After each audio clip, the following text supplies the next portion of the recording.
Bismillahirrahmanirrahim. Perkenalkan, nama saya Robi Zulsafi'i. Saya guru di SMA Negeri 112 Jakarta dan saya mahasiswa PPG Transformasi Batch 3 tahun 2025 dengan NIM 425001340 di LPTK UIN Syarif Hidayatullah Jakarta.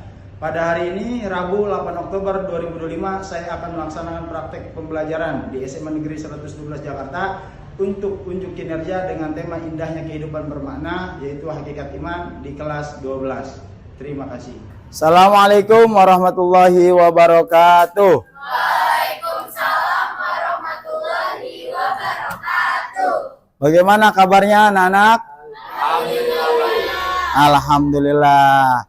Untuk kegiatan pagi hari ini, sebelum kita memulai pelajaran, alangkah baiknya kita berdoa terlebih dahulu agar semua yang kita pelajari pada hari ini menjadi manfaat untuk diri kita dan juga buat orang lain.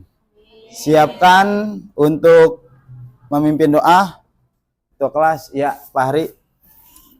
Siap. Mari teman-teman, sebelum kita memulai pelajaran agama pagi hari ini, mari kita berdoa. Doa dimulai. Bismillahirrahmanirrahim. Raditu Billahi Rabbah wa bil Islami dina wa bi Muhammadin nabiyya wa rasulah. Rabbi zidni ilma warzuqni fahma. Rabbi atina fid dunya hasanah wa fil akhirati hasanah wa qina adzabannar. Amin. Assalamualaikum warahmatullahi wabarakatuh. Waalaikumsalam warahmatullahi wabarakatuh. Baik anak-anak, Bapak absen terlebih dahulu. Ajeng Nola Andrianti, Alivia Astandi, Amelia Rindiana, Andin, Andi Saputra, Hadir, Pak. Aprilia, Selin, Kamila, Dini, Dita, Duta, Fahri, Hadi, Julianita, Keisha, Maharani, Muhammad Rafi, Putri Oktaviani, Putri Zahara, Raisya, Riu, Sastria, Sela Ayu, Sinta Ayu, Siti Keiza, Syarina, Pizela, Wardah. Ya, untuk pelajaran hari ini yaitu bab 2 tentang indahnya kehidupan bermakna. Yang pertama yaitu tentang hakikat iman. Bapak mau tanya dulu sebelum ke intinya. Iman, apa yang kalian tahu tentang iman? Siapa yang tahu apa iman? Percaya. Ada lagi? Iman. Yang kamu tahu, masa kan kamu pernah mempelajari ini di SMP atau SD atau keyakinan. Apalagi? Selain tadi keyakinan, apa tadi? Kepercayaan atau percaya dan membenar. Nah, nanti akan kita bahas tentang hakikat iman tersebut. Sebelum itu, Bapak akan menjelaskan tujuan pembelajaran kita ya.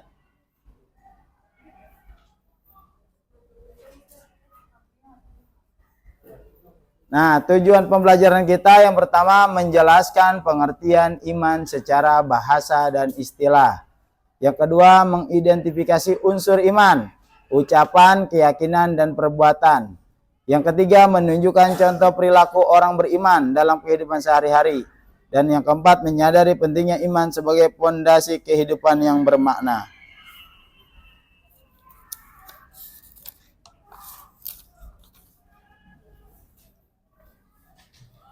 Ada yang tahu beriman, perilaku orang beriman dalam kehidupan sehari-hari? Apa?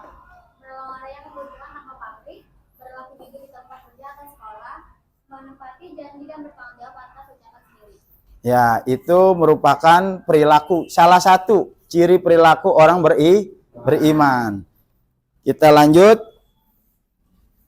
Bapak akan menjelaskan nanti tentang pengertian iman. Coba Andi baca. Pengertian iman secara bahasa, iman berarti percaya atau membenarkan. Secara istilah, iman adalah keyakinan yang menatap dalam hati, diucapkan dengan lisan dan diaminkan dengan perbuatan, diamalkan dengan perbuatan. Iman menjadi dasar bagi setiap perilaku dan keputusan seorang muslim. Ya. Jadi secara bahasa iman itu percaya atau membenarkan. Contoh, di sini Kamila percaya dengan Keiza. Itu berarti dia beriman si Kamila. Itu secara bahasa karena percaya. Ya, secara bahasa, tapi secara istilah berbeda lagi. Kalau kita percaya dengan seseorang berarti kita beriman dengan seseorang tersebut. Tapi itu secara bahasa. Secara istilah itu, secara syara itu, iman itu apa tadi? Membenarkan keyakinan yang mantap dalam hati, diucapkan dengan lisan dan diamalkan dengan perbuatan.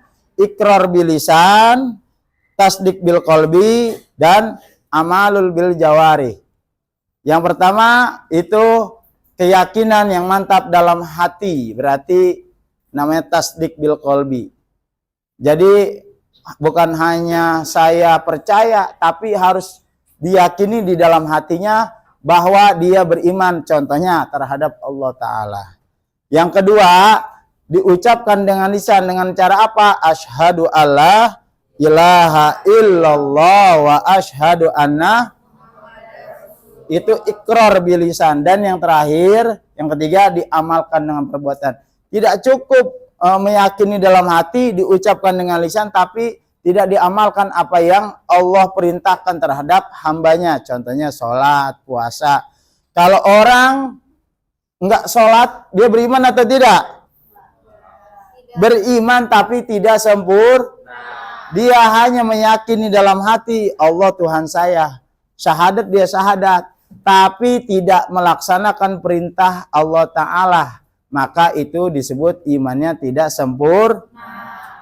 Nah, 3 unsur inilah nanti yang akan memenuhi syarat daripada iman itu sempurna.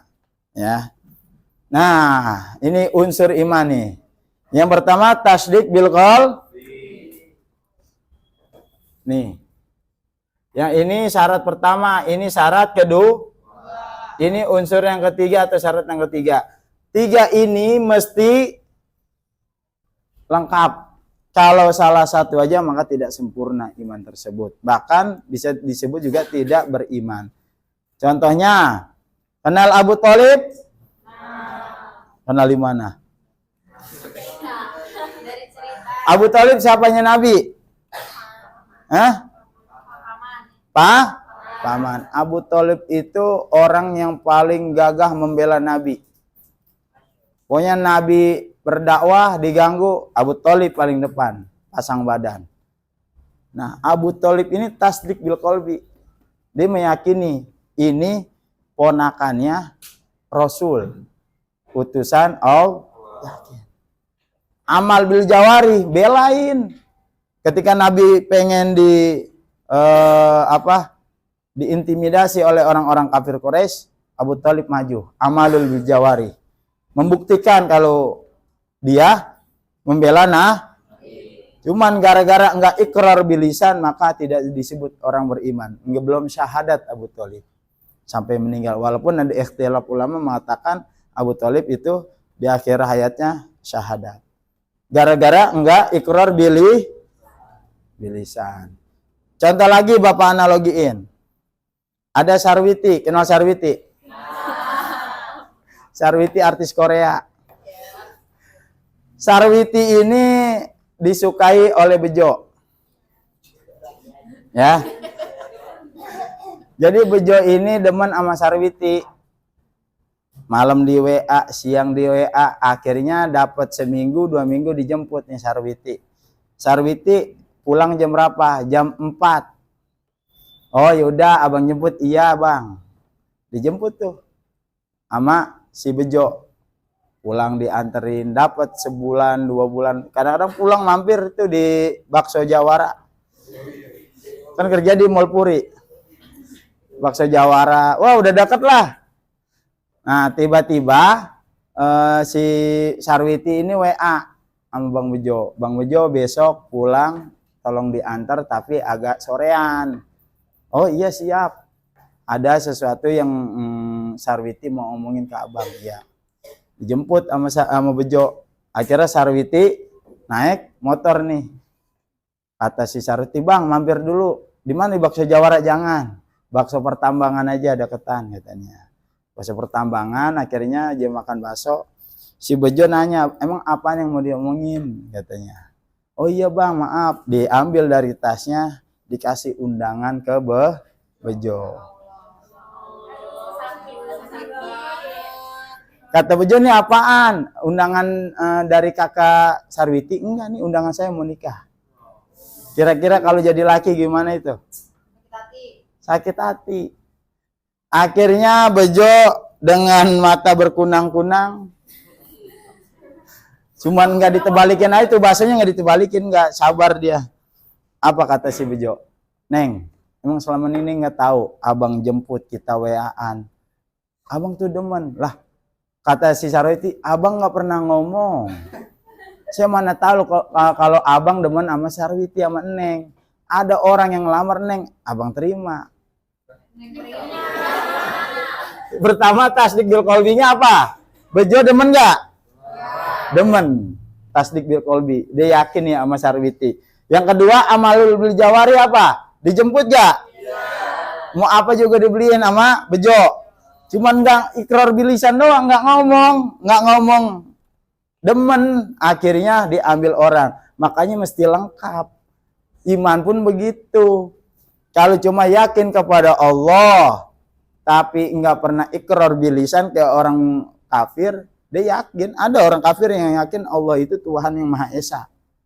Dia belajar sholat, dia belajar, tapi belum syahadat. Ketika dia meninggal, maka belum lengkap nih unsur imannya. Paham? Nah ini dalil tentang iman. Surah Al-Hujurat ayat 14. Coba Fahri baca.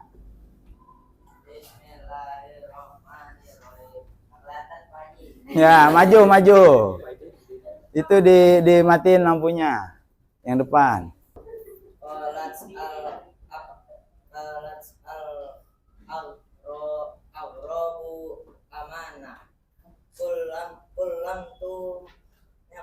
Tu'minu walakin aslamna. Artinya orang-orang Arab Badui berkata, kami telah beriman. Katakanlah, kamu belum beriman, tetapi katakanlah, kami telah tunduk karena iman itu belum masuk ke dalam hatimu. Quran surat Al-Hujurat ayat 14. ya, ini dalil bahwasanya tentang orang yang beriman. Iman itu belum masuk ke dalam hatimu. Jadi masih zohirnya aja. Nah ini pentingnya iman dalam kehidupan sehari-hari. Memberi arah dan makna hidup. Mendorong untuk berbuat baik dan menjauhi maksiat. Kalau orang masih bermaksiat berarti imannya belum mengarahkan dia untuk ke arah yang lebih baik dan benar. Dan menjadi sumber kekuatan menghadapi ujian hidup. Kalau orang nggak punya iman gampang namanya putus asa, bunuh diri. Ujian dikit lagi, tapi kalau imannya rendah imannya lemah, gampang nyerahnya. Tapi kalau imannya kuat, insya Allah dia akan terus berusaha. Nah, ini ciri-ciri orang beriman. Yang pertama apa? Pokoknya sebaliknya aja, kalau dia nggak jujur nggak amanah bukan orang sabar dan sabar gak? Benar. Rajin beribadah. Alhamdulillah setiap zuhur itu sampai luar itu masjid ya. 112.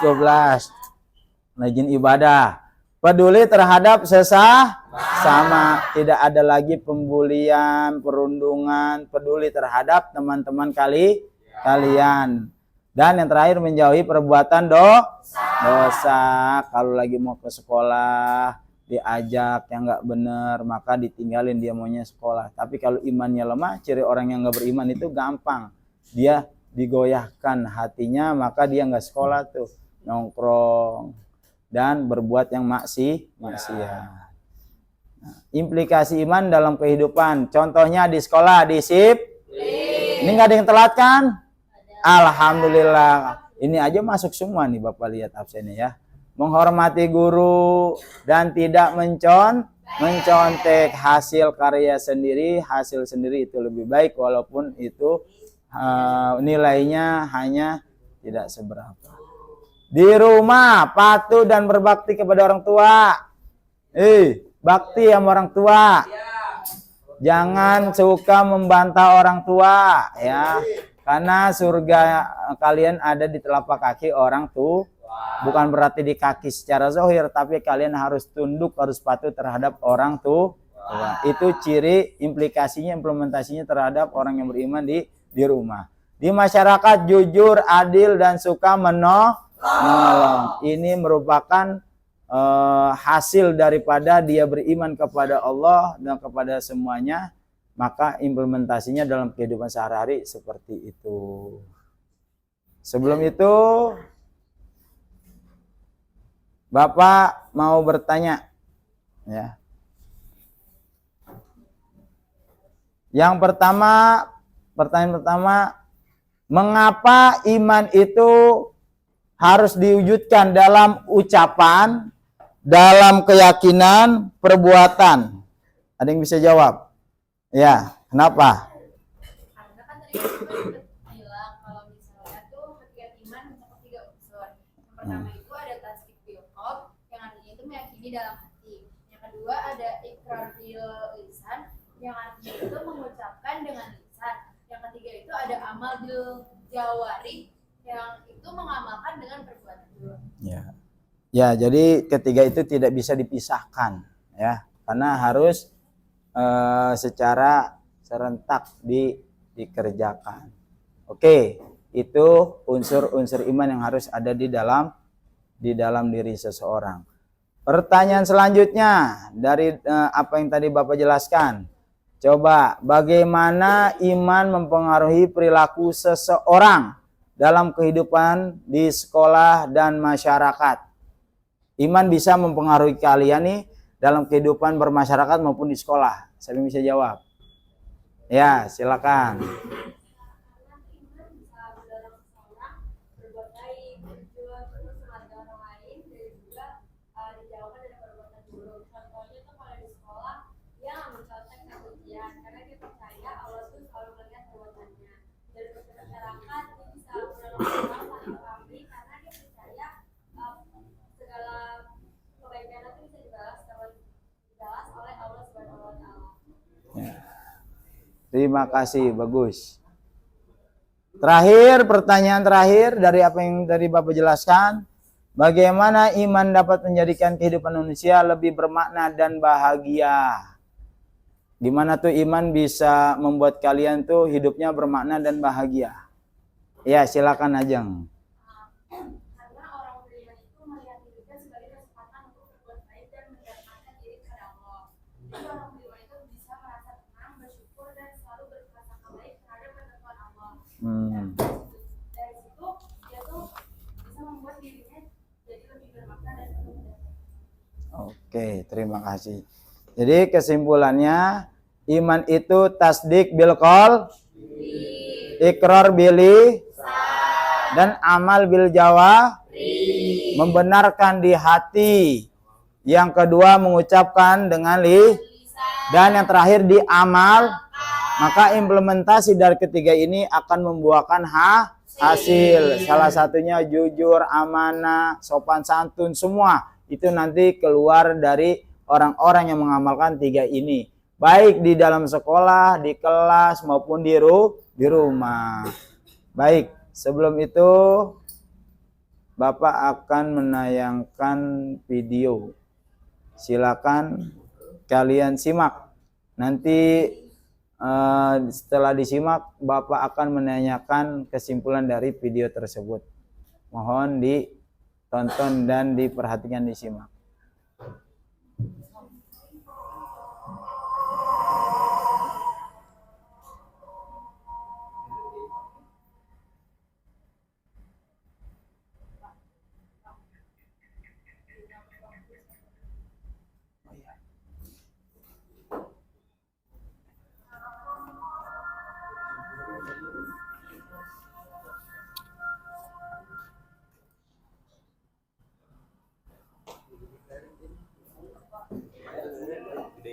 Oh iya.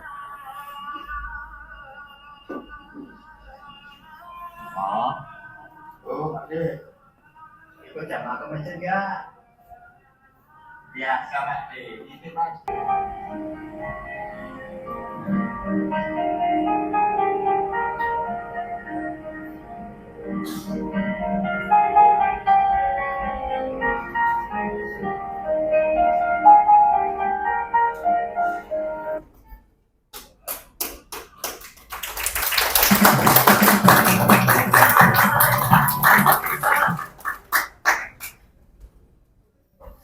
Ya, jangan nangis ya. Ya, itu tadi video tentang seorang tambal ban. Coba ada yang bisa untuk menyimpulkan dari hasil kalian simak video tersebut? Ya, silakan Selin. Dari video tersebut kita belajar bahwa kita tuh harus menolong orang siapapun tanpa melihat latar mereka apa, mata ternyata apa atau ekonomi mereka apa. Kalau misalnya ada seseorang yang membutuhkan dengan prioritas seperti kita membantu dia terlebih dahulu, tapi kita jangan lupa sama kewajiban kita sebagai seorang muslim. Ya, jadi itulah ya kesimpulan dari Selin, bahwa jangan melihat suku agama ya, karena Nabi Muhammad pun dia menolong orang yang bukan non muslim juga diajak makan. Menolong itu melihat hamba makhluk yang Allah ciptakan, bukan dari agama, tapi tidak meninggalkan kewajiban sebagai muslim. Ya, terima kasih atas kesimpulannya dari Selin, Ayu dan lainnya, bahwa hakikat iman ini implementasinya sangat luar biasa ya. Tapi harus diketahui dari 3 unsur tadi, terus kalian meyakini, melapaskan atau melafalkan dengan lisan, terus diamalkan dengan segala bentuk perbuatan kalian, maka implementasinya seperti di video tadi ya. Jadi Pak Mukhlis ini mau sholat, jadi gini nih, ini hanya apa ya, perbandingan sedikit. Ketika kalian mau ibadah, ada orang yang membutuhkan pertolongan, kalau sampai pertolongan itu mengambil nyawa seseorang, maka sholat tinggalkan. Pokoknya nih, kalian aja sholat, ada orang anak kecil lagi main di empang kecempul di samping kamu, di daerah di kampung.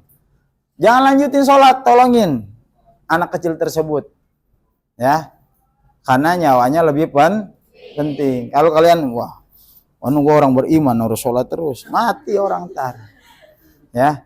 Jadi sholat zuhurnya tadi masih panjang, dan dia emang ingin dakwah juga, mengajak. Kalau ciri-ciri orang mengajak kan peduli, tadi peduli. Dia peduli sama si Atmo, nggak mau sholat ya, nanti saya sholatnya sama Atmo, kan begitu kan, biar si Atmo mau sholat. Akhirnya dia nggak bisa membayar, bukan karena nggak bisa, karena nggak bawa padahal dia orang Nah, sampai-sampai gadein cincin. Coba kalau orang yang nggak beriman, mungkin cincinnya diambil, udah Pak, Bu, nanti kesini lagi. Tapi Pak Mukhlis tidak berbuat seperti itu. Akhirnya dengan dia ikhlas, ini juga nanti materi masuk ke materi minggu yang akan datang tentang ihsan. Ya. Karena berbuat baik kayak gitu. Akhirnya dibalas oleh Allah, dia pergi umroh, akhirnya duitnya dikasih diganti, dan di sedekahnya itu atas nama Pak Mukhlis. Ya, kayak gitu. Pak, saya pernah nanya nggak sih? Boleh. Kalau yang ada di film Delisa itu kayak gimana Pak? Kan dia kan Bapak nggak nonton film apa? film Delisa, dia kan Tsunami, lagi Pak. ceritanya dia tuh lagi sholat. Nah, pas Ada dia lagi tsunami. sholat itu tiba-tiba ada bencana alam, tsunami Pak. Tapi dia tuh tetap melanjutkan sholatnya. Itu balik lagi ke keyakinan. Kalau yang tadi Bapak gambarkan itu secara fikih. Kalau ada orang berpikirnya secara ilmu fikih itu seperti itu, nanti nolong orang. Nah, sholat bisa ditinggal. Tapi kalau itu udah keyakinan, itu udah tingkatan keimanan beda. Nanti kalau dalam ilmu tauhid itu ada namanya iman taklid, ada iman ilmu, dan yang ketiga ada iman ilmu yakin, musyahadah. Iman taklid itu ya tingkatan orang awam kayak kita, ya. Tapi kalau ilmu yakin itu yang udah meningkat dengan taraf dalil-dalil. Dan sampai nanti tingkat keimanan orang itu sampai 5. Sampai dia itu tidak merasakan yang dilihat itu bukan, ini udah tingkatan tasawuf kayak gitu. Ya mungkin itu nanti. Dia bukan ngeliat lagi manusia, tapi ngeliat bentuknya ciptaan Allah semua. Ngeliat gunung, Allah. Ngeliat langit, Allah. Itu tingkatannya yang udah paling tinggi. Nah itu imannya para nabi. Ya. Kalau kita mah imannya taklid. Ya. Masih takut sama bos. Masih takut sama manusia. Kayak gitu. Oke, selanjutnya silakan kalian kerjakan. Bagaimana iman mempengaruhi cara kita bersikap dan apa yang terjadi jika seorang kehilangan iman. Yang sudah selesai boleh kumpulkan ke Bapak.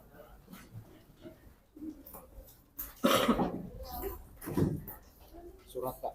Ya. Udah semua? Oke, kalau sudah semua.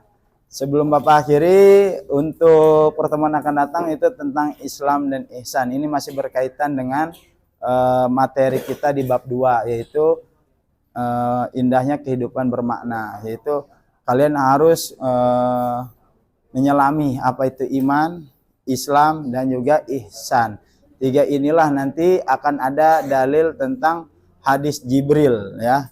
Nanti hadis Jibril itu ketika para sahabat lagi sedang kongko, lagi sedang berkumpul dengan Nabi, datang seorang yang kelihatannya bersih, tapi dalam perjalanan jauh, tapi bersih, bukan seperti perjalanan jauh, tapi para sahabat tidak mengenali, ini kayaknya bukan orang sini gitu. Akhirnya duduk berhadapan-hadapan dengan Rasulullah, dengkul ketemu dengkul, lutut ketemu lutut, berhadap-hadapan langsung. Terus orang tersebut nanya, "Ma huwal iman?" Maka Nabi menjawab. Kata orang tersebut, "Sodakta, benar engkau."